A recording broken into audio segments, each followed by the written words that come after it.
A long time ago, in a faraway land, there lived a chameleon. Now, this chameleon was no ordinary chameleon. Oh no! This chameleon was very special. You see, this chameleon could change color according to the season. In spring, he'd turn green. In summer, he'd turn red. We're trying to figure out what the best color in the world is.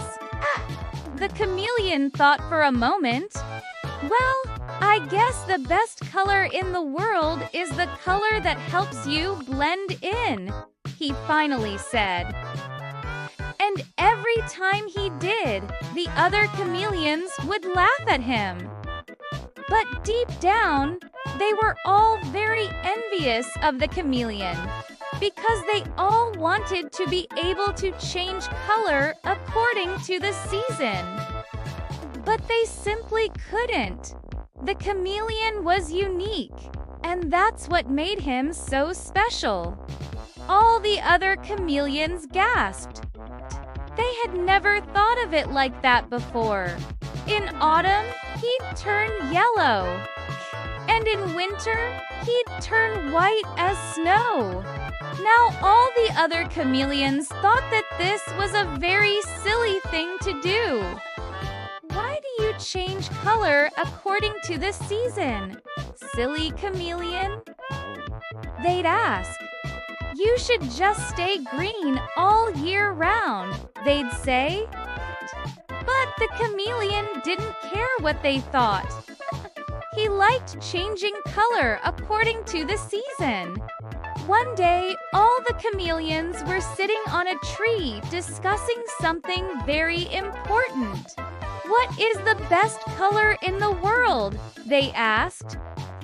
Is it the color of the sky, or the color of the leaves, or the color of the flowers?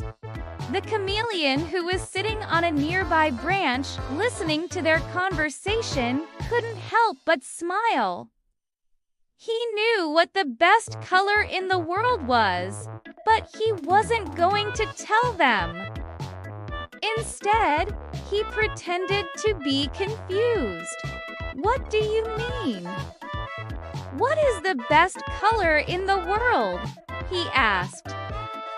All the chameleons turned towards him and said, Don't you know? From that day on, whenever the chameleon would change color according to the season, the other chameleons would tease him. Oh, look at the silly chameleon. He's turning white because winter is coming. They'd laugh, but the chameleon didn't mind. He was happy to be different. And besides, being able to adapt and blend in was actually a good thing, not a silly thing. As the years went by, the chameleon continued to change color according to the season. If you want to hear more stories about the chameleon, just search for more videos like this one.